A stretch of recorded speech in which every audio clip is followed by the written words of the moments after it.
Bendito el que viene en el nombre del Señor. A Él sea la gloria, la honra, la alabanza, la pleitesía y la adoración. Por Él somos, por Él estamos aquí en este mundo y por Él nos movemos. Él es el sustento de nuestras vidas. Jesucristo, fundamento y piedra angular de nuestras casas, de nuestra existencia. A Él doy gloria y honra por permitirme llevar a cabo su obra y extender su enseñanza, su reino, a través de la predicación y la meditación en las Escrituras. En el día de hoy vamos a seguir desarrollando esta serie, Doctrina de Error y sus ramificaciones. Estamos en el tema número 3. Ya de este tema hemos desarrollado 2 partes y hoy trataremos de finalizar, con la ayuda del Señor, la tercera parte de esta serie, Doctrina de Error y sus ramificaciones, dones para edificación. Esta es la tercera entrega de este tema, dones para edificación. Ya llevamos más de 5 horas enseñando Efesios capítulo 4, versículo 11, que es una doctrina de error, cuáles son las diferencias que hay entre tantas divergencias doctrinales que hay, cuáles son los orígenes. Ya hemos tocado muchos puntos y pues el Señor nos permite seguir analizando estos temas. Dejamos pendiente para esta parte al desarrollo de lo que dice Efesios capítulo 4 versículo 11, y voy a citar como dice Efesios capítulo 4 versículo 11 en la versión lenguaje sencillo. Me gusta esta versión porque está más apegada a las fuentes de donde se tradujo la Biblia. Es una fuente menos contaminada, con más veracidad acerca de lo que el texto quería decir. Entonces en Efesios capítulo 4 versículo 11 dice este versículo, en esta versión: Él fue quien les dio a uno la capacidad de ser apóstoles y profetas, a otros la de ser evangelistas y a otros la de ser pastores y maestros. De aquí se han agarrado muchos para hacer una mala exégesis bíblica y sostener sus desvaríos mentales de lo que debería ser o debe ser un ministro del Señor.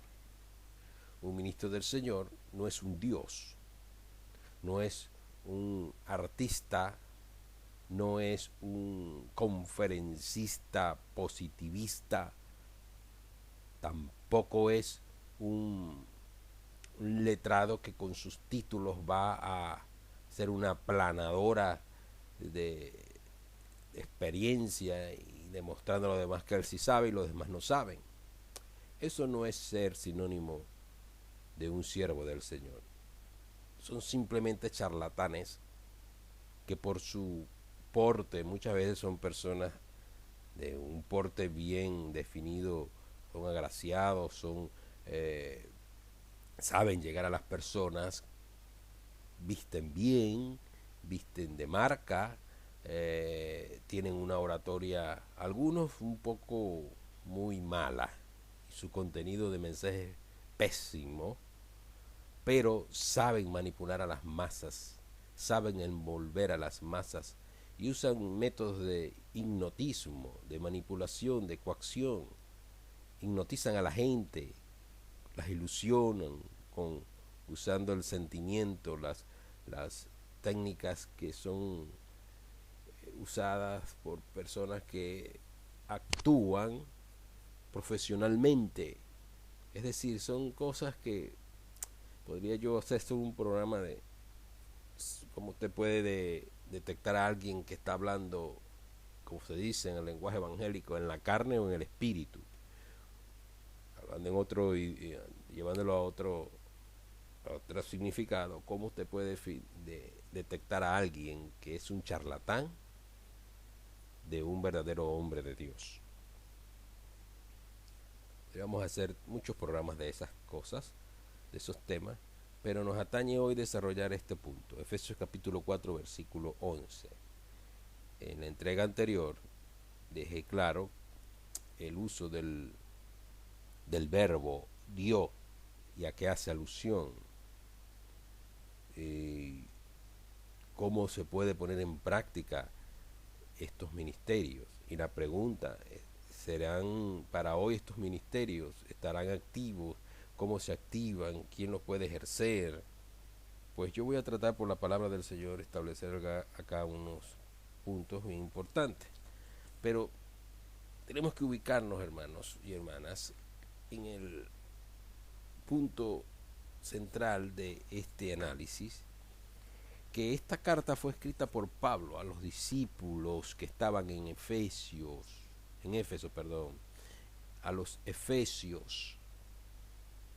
Y la intención del apóstol Pablo era instruirles, era capacitarles, él venía hablando de la unidad del cuerpo de Cristo, y él llegó a este punto para decirles quiénes podían dirigir a los que iban creciendo en el cuerpo de Cristo, quiénes podían, en quiénes ellos podían confiar para esperar un consejo, para esperar una palabra.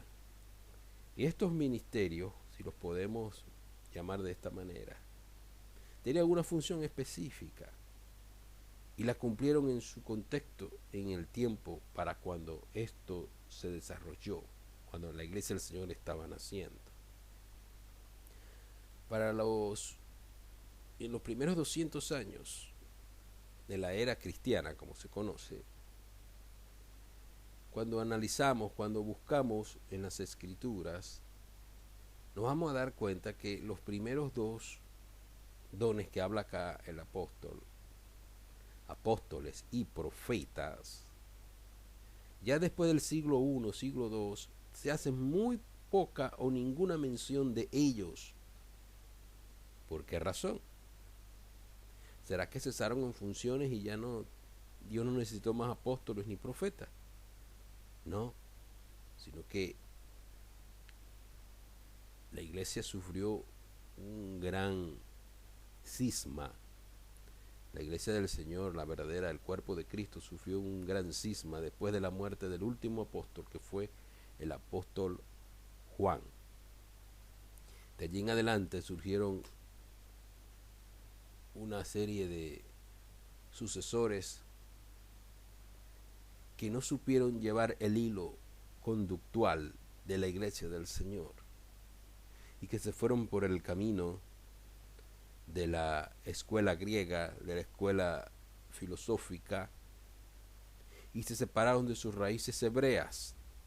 Al hacer esa separación hubo una fractura, y al haber esa fractura,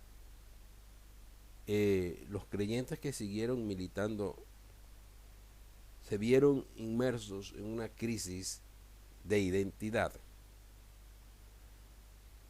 Y a eso hay que añadirle cómo la influencia griega, cómo el pensamiento helénico, cómo las filosofías occidentales penetraron, y se mezcló entonces la fe con filosofías, con costumbres griegas y con una cosa que fue el ingrediente que consumó una gran apostasía: el paganismo. La consumación y creación de todas estas ideas se llevó a cabo en el siglo III, con el nacimiento de la Iglesia imperial. Y con ese nacimiento surgen otras cosas.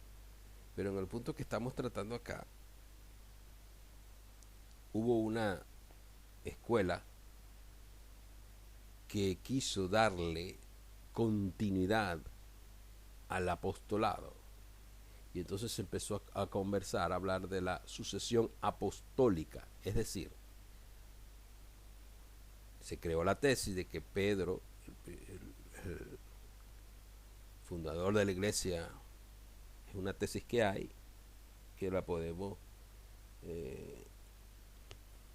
plantear, la podemos estudiar, la podemos desmenuzar y podemos decir cuáles son los pros y los contras y qué basamento bíblico tiene. Que Pedro fue el fundador de la iglesia en Roma.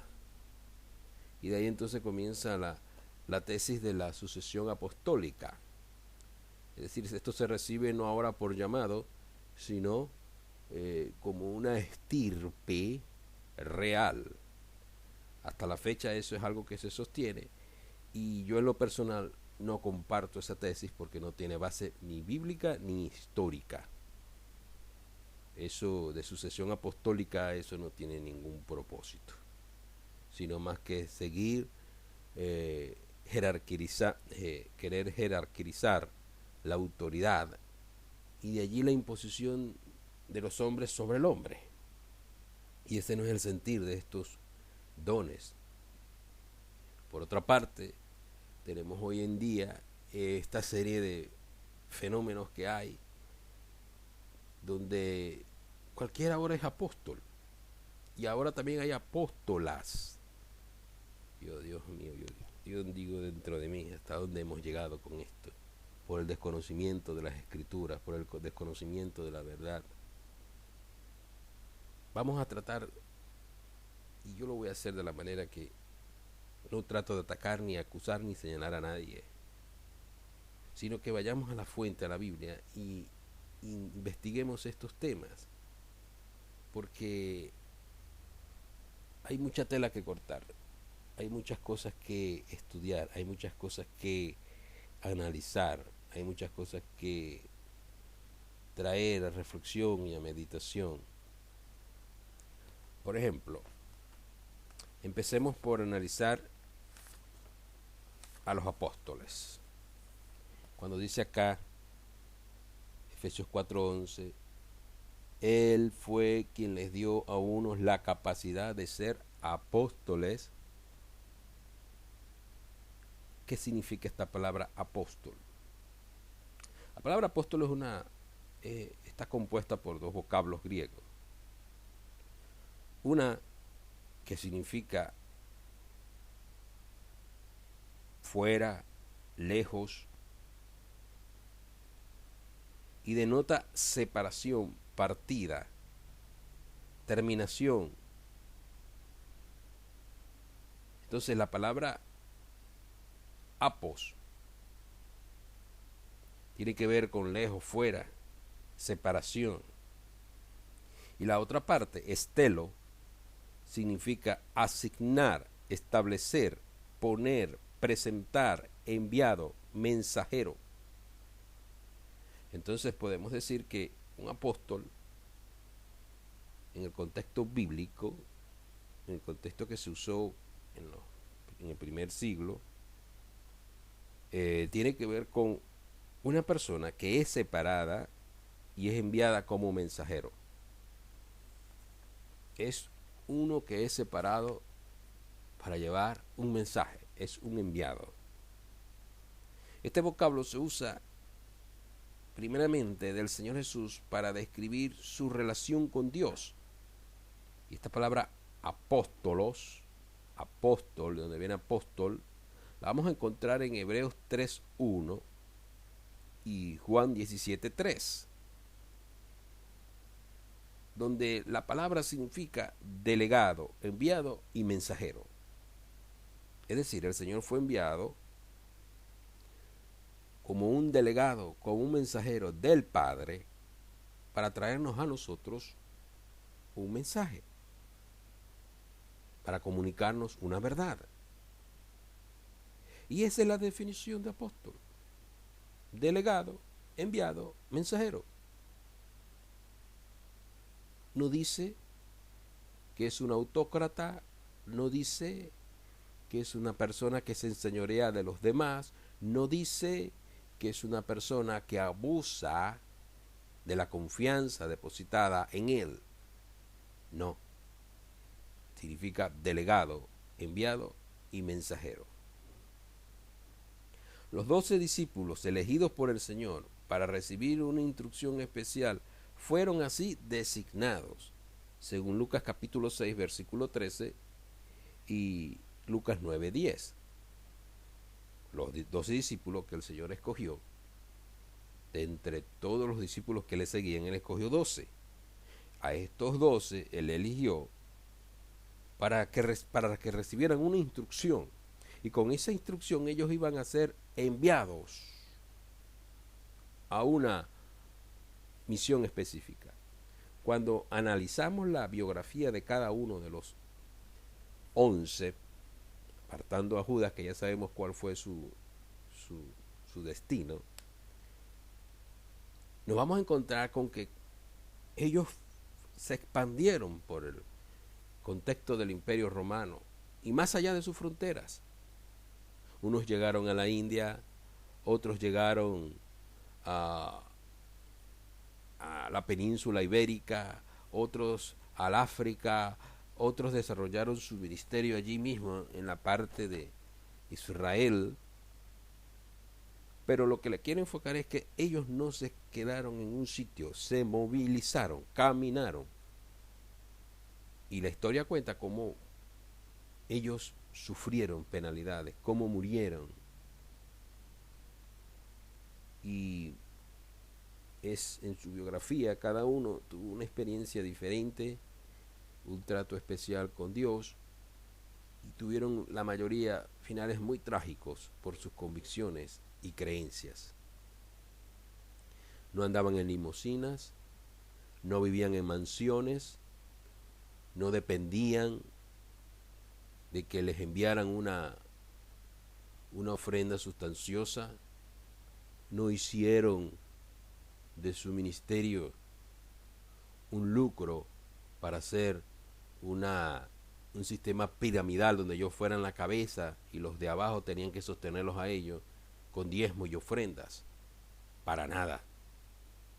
Eran hombres humildes, sencillos, que extendieron el ministerio y la palabra del Señor donde fueron sin esperar nada a cambio.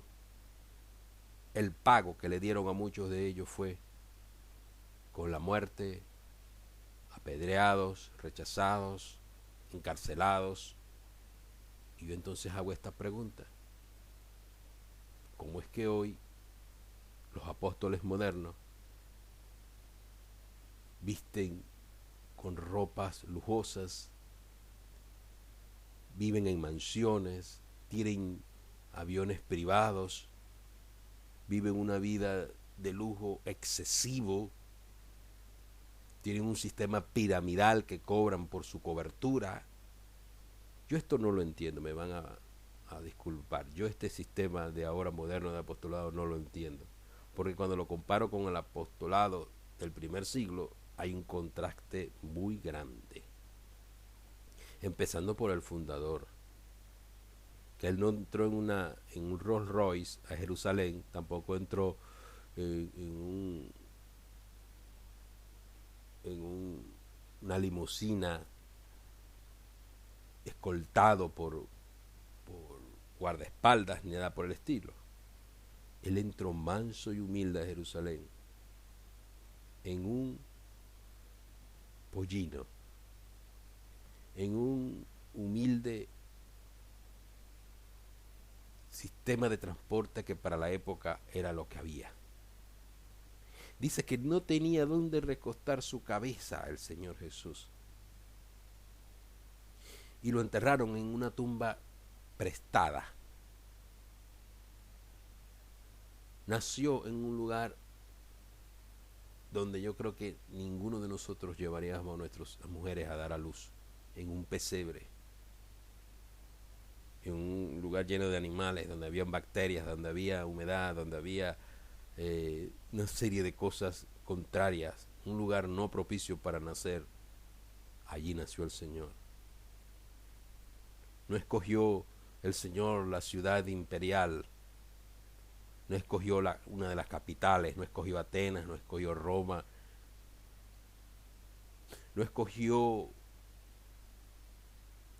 el lugar de mayor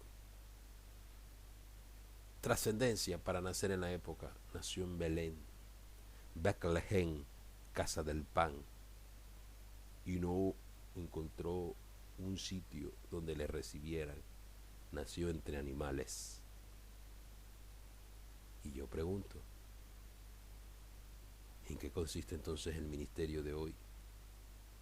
Si no tenemos la capacidad de servir, no podemos llamarnos ministros del Señor. Y con esto no quiero decir que hay que andar todo harapiento, todo mal vestido, que no hay que estudiar, que no hay que prepararse, que no hay que trabajar, que el dinero es malo. No, hermano, para nada. El dinero es útil. El problema es la raíz de todos los males, es el amor al dinero. El dinero es necesario porque sin dinero no podemos pagar alquiler, no podemos comer, no podemos vestirnos. La ropa de buena calidad, es bueno ponerse buena ropa, buenos zapatos. Es bueno estudiar en las mejores universidades, es bueno tener títulos, es bueno hacer posgrado, es bueno tener alguna carrera profesional, pero no para abusar de los demás y yo jactarme y ser una aplanadora. Los 12 discípulos elegidos por el Señor para recibir una instrucción especial fueron así asignados.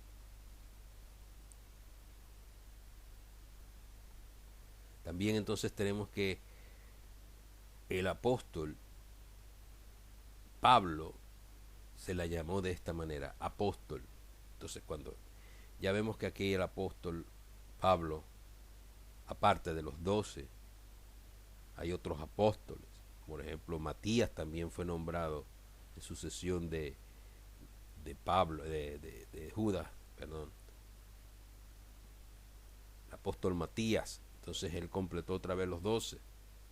Entonces cuando sacamos las cuentas, primero eran 12, más Matías 13, más ahora que mencionan aquí el apóstol Pablo 14. Entonces no puedo yo ser dogmático en decir que solamente hubieron 12 apóstoles, cuando la Biblia me da a entender que hubieron más apóstoles. Entonces queda la puerta abierta, que es un ministerio que aunque después del primer siglo, segundo siglo, ya no se hizo más mención, quedó allí la función, que no hubieron más personas con este oficio, ya es otra cosa, pero desde mi punto de vista la función está allí. Ahora, quien quiera ejercer el oficio tiene que tener cuidado, porque esto no se usa para como un título de jerarquía para yo decir que soy mejor o mayor que los demás. Nada que ver con eso. Entonces hay que diferenciar entre función y oficio. Como oficio, el ministerio, hasta donde dice la Escritura, dice la Biblia, porque no menciona más apóstoles. Ya no se hace más mención. Después del siglo I cesó. Pero como función, yo pienso que en lo particular, que una persona que es enviada a un país lejano como por ejemplo Bangladesh, África, y no necesariamente uno tiene que ir a esos lugares para ejercer la función de enviado, de delegado de parte del Señor. Puede ser en el contexto de llevar una bendición a un niño que está enfermo, a visitar a alguien que está en la cárcel, a visitar a una persona que se ha apartado del Señor. Eso es una función de enviado, hermanos. Entonces, yo pienso que como función eso está práctico, que todos podemos ejercerlo. Somos enviados, somos comisionados a llevar a cabo la misión del Señor. Aparte de los 12, aparte de Matías, aparte del apóstol Pablo, la Biblia me dice y me hace referencia a otros apóstoles. Vamos a ver. La palabra tiene también una referencia más amplia en Hechos capítulo 14, versículo 4 y versículo 14, donde se relaciona a Pablo y a Bernabé con el apostolado. Entonces aquí vemos otro apóstol más, Bernabé. En Romanos 16, 7 también hace alusión a otros dos apóstoles o enviados, Andrónico y Junías. En 2 de Corintios 8:23 se menciona a dos hermanos anónimos como mensajeros, y la palabra que se traduce es apóstolos, que viene siendo apóstoles. Entonces, la palabra mensajero aquí viene de apóstol. Y aunque no se mencionan sus nombres, se hace referencia a que estas personas fueron enviadas en 2 de Corintios 8:23. En Filipenses 2:25 se menciona a Epafrodito como nuestro mensajero. La palabra mensajero allí significa apóstol, apóstolos, mensajero. También se usa en 1 de Tesalonicenses capítulo 2 versículo 6 de Pablo, Silas y Timoteo para definir la relación de ellos con Cristo en su desarrollo como enviados, es decir, apóstol. Entonces, apóstol tiene que ver con personas que son enviadas. Ahora bien, hay una porción también que ha traído mucha confusión, que es un texto que aparece en Efesios capítulo 2 versículo 20. Efesios capítulo 2 versículo 20, el cual dice así: todos los de la iglesia son como un edificio, construidos sobre la enseñanza de los apóstoles y los profetas, y en ese edificio Jesucristo es la piedra principal. La Reina Valera dice, que es la versión que más se usa, Efesios 2:20, edificado sobre el fundamento de los apóstoles y profetas. Entonces aquí se agarran muchos para entonces desarrollar ahora un nuevo ministerio, el ministerio apostólico y profético, y se basan en este texto.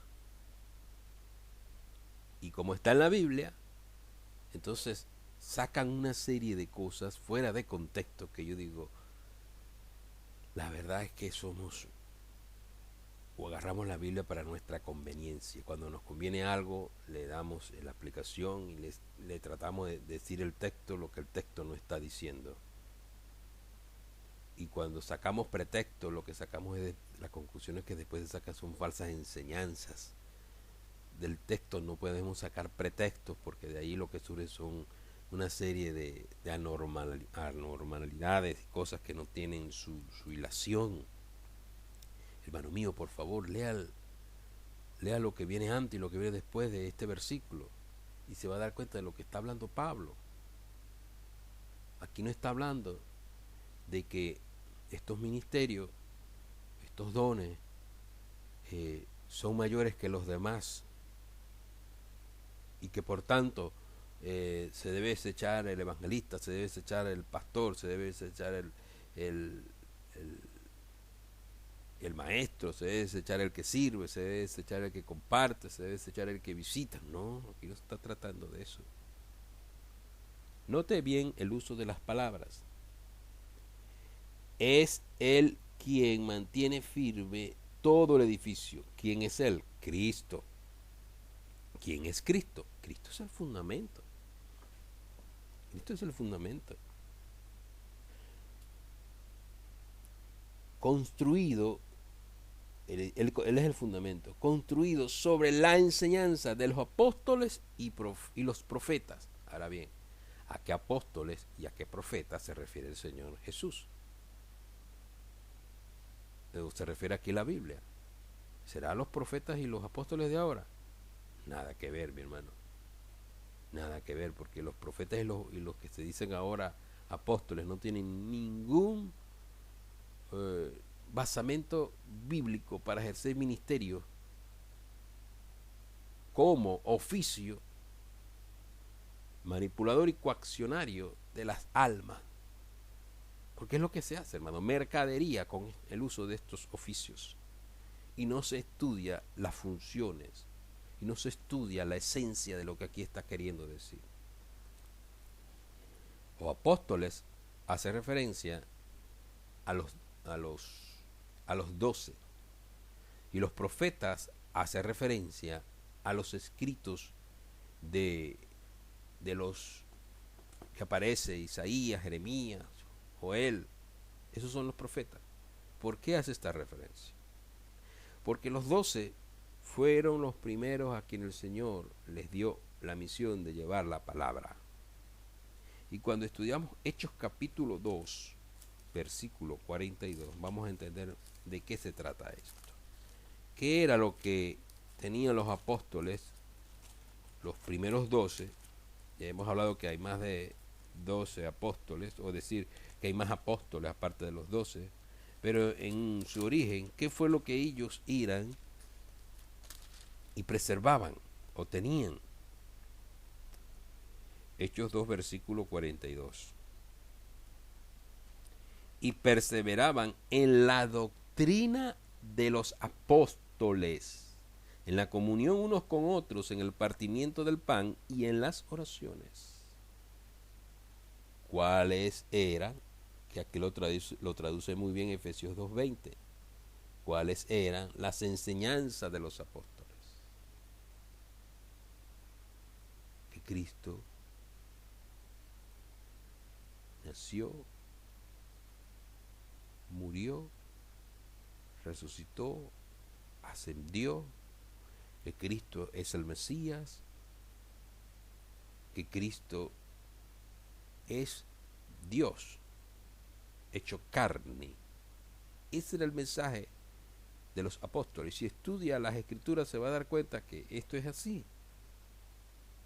Ellos tenían como función seguir oralmente comunicando lo que vieron, lo que oyeron. Y esto era la función de ellos. Testificar de que Jesús es el Cristo, el Hijo del Dios viviente. En eso se basaban sus enseñanzas. Eso era lo que ellos compartieron. Y eso se siguió transmitiendo oralmente hasta que después se escribió, se agrupó todas estas cartas, los escritos de Pablo, los escritos de Pedro, los evangelios, lo que había por allí, todo lo que como se sabía oralmente se registró. Y hoy tenemos pues el testimonio de esto. Pero no es algo como que para imponerse a los demás. La palabra, cuando dice acá fundamento de los apóstoles, significa comienzos, principales comienzos, institución o sistema de verdad, cimiento, base, echar los cimientos. Es decir, ellos pusieron los cimientos. ¿Sobre qué pusieron ellos los cimientos? Sobre qué ellos edificaron la casa de Dios, como dice acá. Sobre la piedra angular. ¿Y quién es la piedra angular? Cristo. Entonces, los apóstoles en un principio lo que hicieron fue poner y narrar los principios, los comienzos, los principios del inicio, los cimientos, la base de lo que se siguió desarrollando después. Esa era su función, fue su función. Preservar los principios, preservar la enseñanza que el Señor les transmitió a ellos. Y ellos oralmente se lo transmitían a los demás, como testigos ellos presenciales ahora a los que les seguían, les transmitían el mensaje. En eso consiste simplemente todo esto, hermano. No es que estos ministerios son jerárquicos, de ninguna manera. La esencia de esto es que simplemente eran los que ponían los principios, la esencia, el mensaje, la enseñanza. Nada más y nada menos que eso. En Efesios 2:21 dice, Él es quien mantiene firme todo el edificio y lo hace crecer hasta formar un templo dedicado al Señor. Por su unión con Jesucristo, ustedes también forman parte de ese edificio donde Dios habita por medio de su Espíritu. Allí está, hermano. Yo creo que esto no hay que añadirle ni quitarle. Está más claro que el agua. Sigamos. También menciona a los profetas. Los profetas eran los que hablaban pública o abiertamente el mensaje de Dios. Y aquí tenemos que entrar en contexto. ¿A qué profeta se refiere aquí Pablo? A los profetas, como se conoce, de la Tanad, de lo que nosotros llamamos Antiguo Testamento, o los profetas que, como Juan el Bautista, siguieron desarrollando una misión especial y específica en el cuerpo de Cristo. La persona o el profeta es una persona con relación inmediata, una relación especial con Dios, igual como debemos tener todos.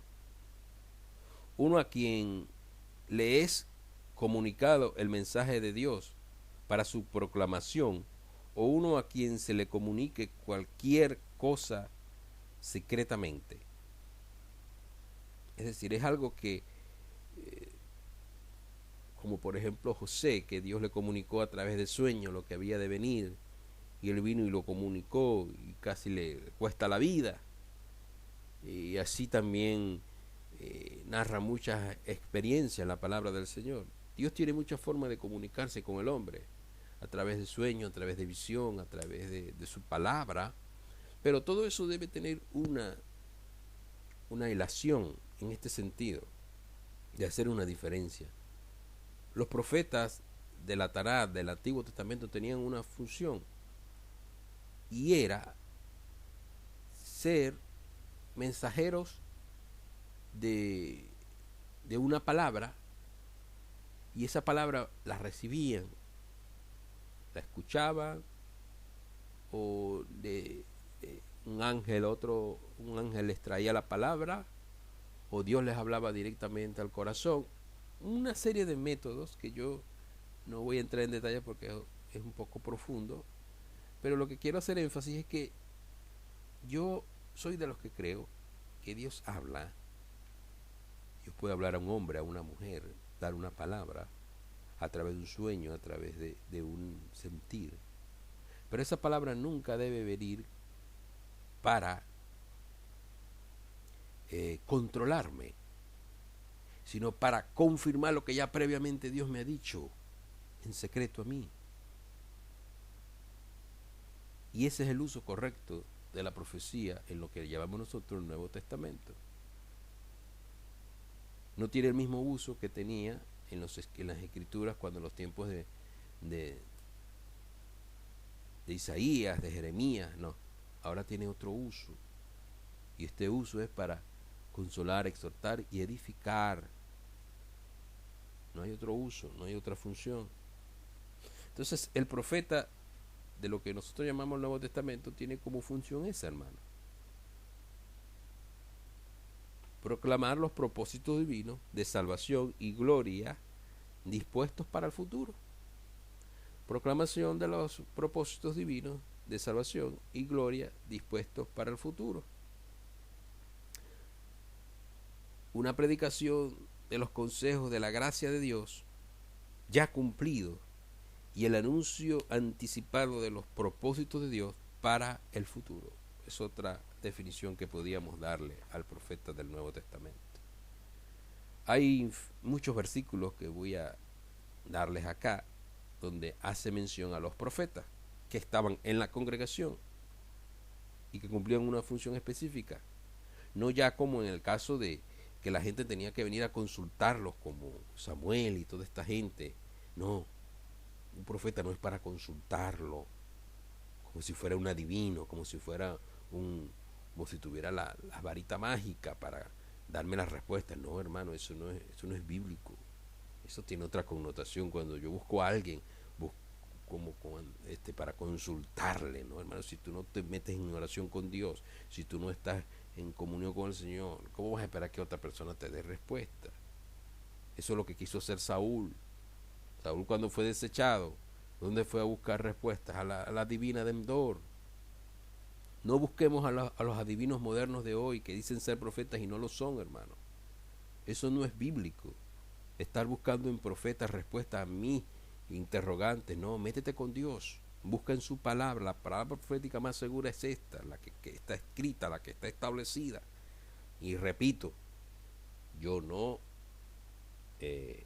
estoy en contra de la profecía, porque está ahí 1 Corintios capítulo 14. Ahora, la pregunta es, ¿voy a usar los dones como jerarquía para imponerme y para traer una nueva revelación, o voy a usarlos para servir a los santos? Si quieres saber cuál es el uso correcto de la profecía, léase 1 Corintios capítulo 14. Ahí está, hermano, ahí no hay que añadirle ni quitarle nada. Entonces tenemos varias referencias bíblicas con relación a lo que es un profeta. Hechos capítulo 13, versículo 1, Hechos 15, 32, Hechos 21, 10, 1 Corintios 12, 28 y 29, Efesios 2, 20, Efesios 3, 5 y la cita que hemos mencionado, Efesios 4, 11. Ahí tenemos nosotros pues un buen argumento para desarrollar estas cosas. El otro punto es evangelista. ¿Qué significa la palabra evangelista? Mensajero de lo bueno. Solamente hay 3 referencias directas a este uso, a este oficio. Hechos capítulo 21, versículo 8, 2 de Timoteo 4, 5 y Efesios 4, 11. La palabra está compuesta por 2 vocablos. Eu, que significa bien, y ángelos, que significa mensajero. Entonces, un evangelista es uno que lleva un mensaje, es un mensajero. Evangelio denota las buenas nuevas del reino de Dios y de la salvación a través de Cristo, que debe ser recibido por la fe sobre la base de la muerte, sobre la base de su muerte, su sepultura, resurrección y ascensión. El evangelista cumple varias funciones. Las cumplió y creo que las sigue cumpliendo hoy también, porque un evangelista es un predicador. El evangelista tiene que ver con predicar como un heraldo, proclamar la verdad con veracidad, hablar, testificar, anunciar, servir, predicar plenamente, sufrir penalidades con Cristo, dar oído y obedecer. Entonces, cuando hablamos de evangelista, tiene que ver con un predicador, tiene que ver con uno que habla, que testifica, con uno que anuncia, con uno que predica plenamente, con uno que sufre penalidades y da oído y obedece la palabra. El otro don que se nos menciona aquí en Efesios 4:11 es pastores. Y note que todos están en plural. Apóstoles, profetas, evangelistas, pastores. ¿Qué significa esto de pastor? La palabra pastor tiene que ver con uno que cuida los rebaños. Conducir y apacentar. Apacentar es alimentar, proveer comida, hierba verde.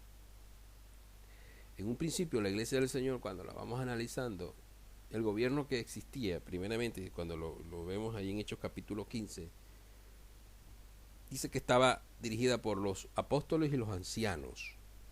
Posteriormente, cuando se fue desarrollando, ahora estaban al frente los ancianos. ¿Por qué?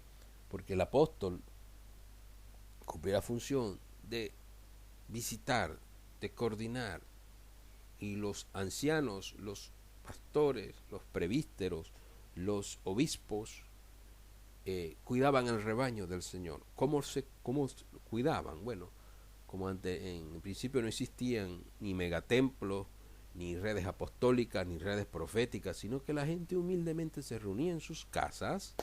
Ese era el método bíblico de reunirse. En las casas, pues ahí ejercía eh, el llamado a apacentar la iglesia del Señor. Cuando comenzaron las persecuciones, ¿sabe dónde fueron los hermanos a reunirse? En las catacumbas, en los cementerios, en, en las cuevas, se escondían por allá y pues ellos eran dirigidos por este cuerpo pastoral. No había uno solo, no, no había uno, eran varios, ancianos, plural. Y yo creo que ese es el gobierno sano de la congregación. No que sea uno el que lleve la batuta, no, varios, porque ese es el gobierno, el modelo bíblico, que es el modelo también judío, hebreo. Entonces, la palabra tiene que ver con uno que cuida, uno que conduce y uno que apacienta, es decir, uno que alimenta, uno que provee comida, hierba verde, esto es buen sustento, buen alimento. Es una persona versada, es una persona culta, es una persona espiritual, es una persona madura. Y cuando el grupo de pastores tienen la misma visión y llevan el rebaño del Señor, ahí hay crecimiento, hermano. Hay crecimiento del Señor. Pablo nos da esta referencia y Pedro en su carta, en la primera carta, capítulo 5, versículo 1 al 3, nos da unas directrices bien claras de cómo debe ser este ministerio, cómo se debe desarrollar este ministerio. Voy a leer aquí brevemente, primera de Pedro, capítulo 5. Ruego a los ancianos que están entre vosotros, yo anciano también con ellos, y testigo de los padecimientos de Cristo, que soy también partícipe de la gloria que será revelada. Apacentad la grey de Dios que está entre vosotros, cuidando de ella, no por fuerza, sino voluntariamente, no por ganancia deshonesta, sino con ánimo pronto, no como teniendo señorío sobre los que están a vuestro cuidado, sino siendo ejemplo de la grey. Y cuando aparezca el príncipe de los pastores, vosotros recibiréis la corona incorruptible de gloria. Aquellos que quieran ejercer este don de cuidar al rebaño del Señor, yo les invito a que lean Ezequiel capítulo 34. O si ya estás ejerciendo la misión de anciano, de pastor, junto con otro grupo que tengan tu misma sentir, yo te invito a que leas Ezequiel 34. Y el modelo más hermoso de lo que es un verdadero pastor está en Juan capítulo 10. Y la referencia más clara de cómo era esta función en el Salmo capítulo 23. Ejemplos de pastores: Abel, el rey David, y una serie de hombres que nos dicen las escrituras que tenían este don, este llamado. Maestro. Maestro significa aprender, enseñar e instruir. La palabra maestro tiene que ver con instrucción, doctrina y enseñanza. Los mismos se mencionan en Hechos capítulo 13, versículo 1, Primera de Corintios 12, 28, 29, Primera de Timoteo 2, 7, Segunda de Timoteo 1, 11, Hebreos 5, 2 y Santiago 3, 1. El maestro cumplía la función de instruir la sana doctrina, profundizar en las escrituras. Un ejemplo de maestro: Apolos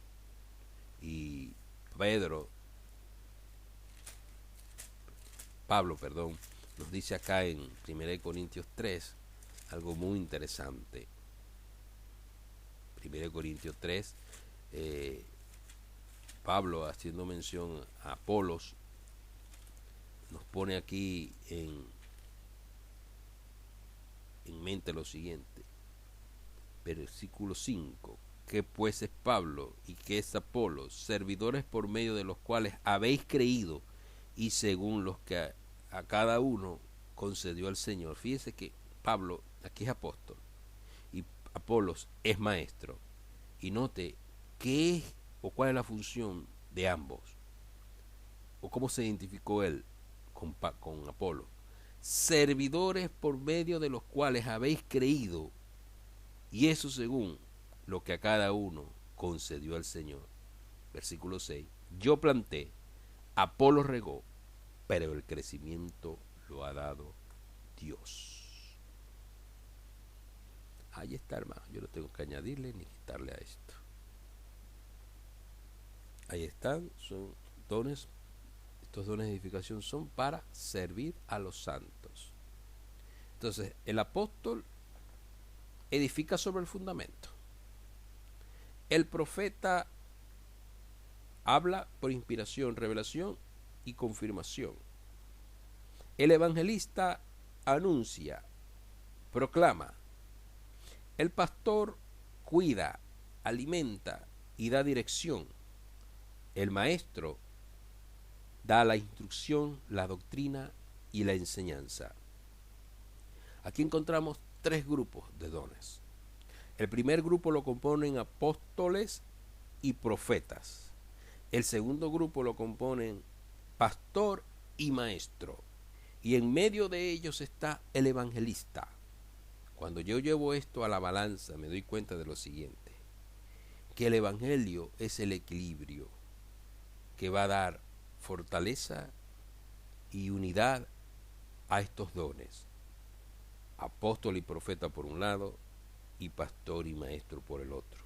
El punto de equilibrio es el evangelio, las buenas noticias de salvación, las buenas noticias de revelación.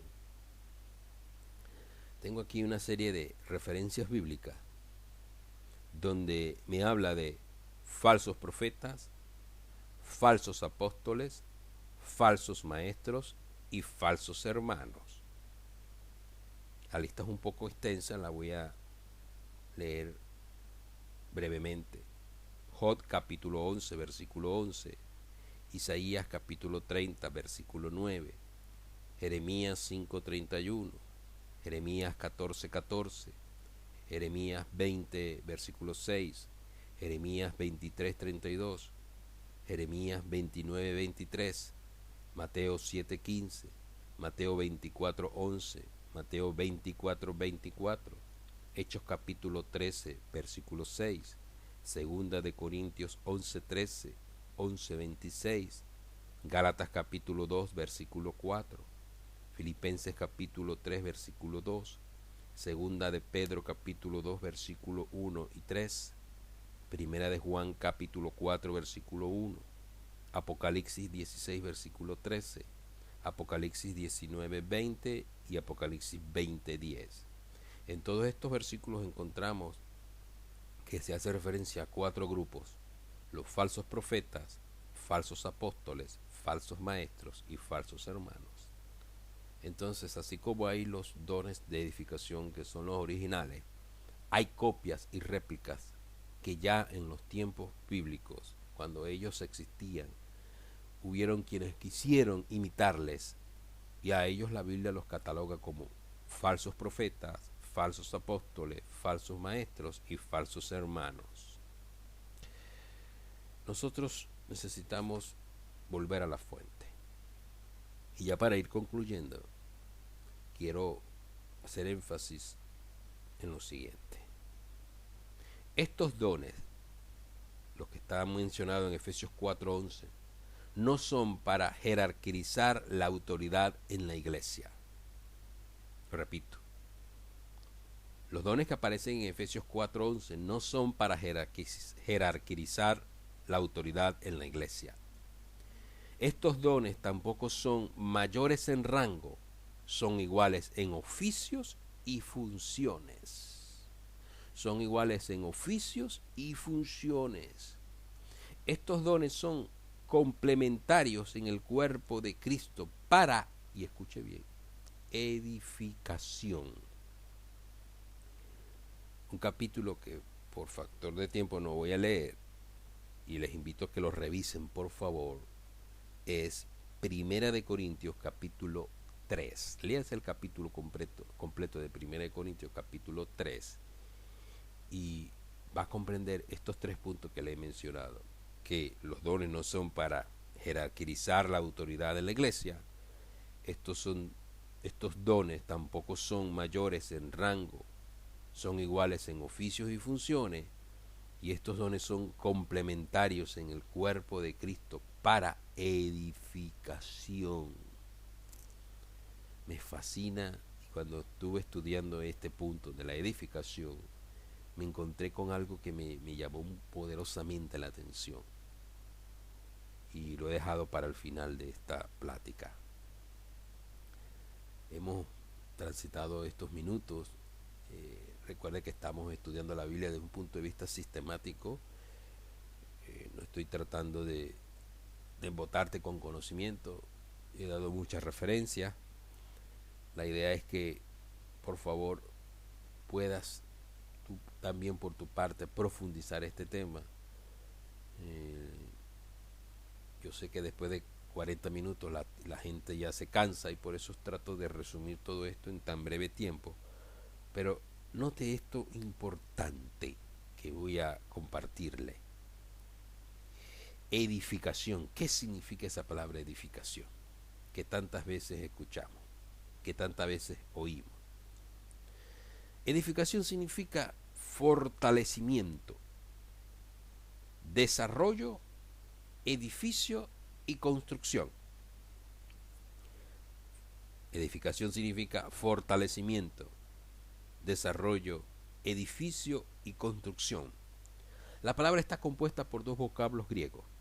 Oiko, de donde viene la palabra familia, casa y templo. Y doma, que significa techo, azotea, construir. En este sentido, la palabra edificación me está hablando de algo muy interesante. El acto de construir, promoción del crecimiento espiritual,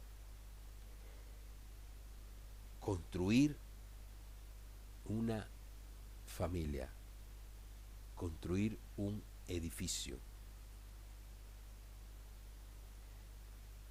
La iglesia es vista como un edificio, como una familia. Entonces la edificación nos habla de que la iglesia local es como un edificio espiritual. La edificación tiene que ver con toda la iglesia, como el cuerpo de Cristo. Y la edificación es el efecto fortalecedor de la enseñanza. Es el progreso resultante de un paciente esfuerzo.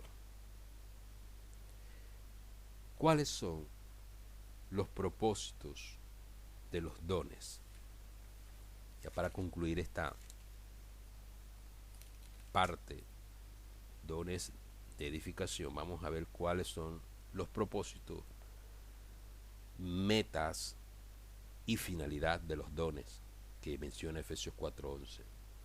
Y como dije hace rato, decía Pablo, se identificaba como servidores, son de servicio, son de bendición a los demás. Propósito de los dones, Efesios 4:12 nos los dice: a fin de perfeccionar a los santos para la obra del ministerio, para la edificación del cuerpo de Cristo. Ya definimos qué es edificación, y la palabra perfeccionar significa un ajuste o plena preparación. Es decir, que el Señor nos va ajustando con estos dones, nos va preparando para fortalecimiento. Meta de estos dones, Efesios capítulo 4 versículo 13: hasta que todos lleguemos a la unidad de la fe y del conocimiento del Hijo de Dios, a un varón perfecto, a la medida de la estatura de la plenitud de Cristo. La meta, la unidad, la meta también tiene que ver con la fe, el conocimiento de Dios, del Hijo de Dios, y algo importante, madurez, llegar a la madurez, llegar a la madurez. Versículo 14, para que ya no seamos niños fluctuantes llevados por doquiera de todo viento de doctrina, por estratagemas de hombres que para engañar emplean con astucia las artimañas del error. Qué tremendo, enlazando esto con lo que venimos enseñando, doctrina de error y sus ramificaciones. Esto tiene que ver una relación directa, el error con la falta de enseñanza, y que entonces estos dones nos deben ayudar a perfeccionarnos, para prepararnos, para fortalecernos, y que no seamos engañados por cualquier viento de doctrina.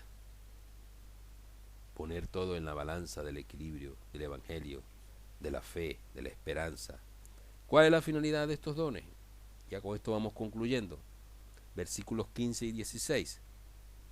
Sino que siguiendo la verdad en amor, crezcamos en todo en aquel que es la cabeza, esto es Cristo, de quien todo el cuerpo bien concertado y unido entre sí por todas las coyunturas, que se ayudan mutuamente según la actividad propia de cada miembro, recibe su crecimiento para ir edificándose en amor. Qué tremenda es la palabra del Señor. Entonces aquí tenemos nosotros la experiencia hermosa de poder avanzar en este camino, en el fundamento y la fe de la palabra, y desarrollar esto en el criterio de lo que dice Dios y lo que se nos ha llegado en las manos para compartir. Espero esto haya sido de bendición, y cualquier duda vamos a buscar la manera de estar en contacto y que podamos responder preguntas, inquietudes, entendiendo que mi interés no es señalar y atacar a nadie. Yo creo que ya usted sabe, con lo que estamos hablando, desenmascaramos a los que son falsos y ayudamos a los que son y predican la sana doctrina.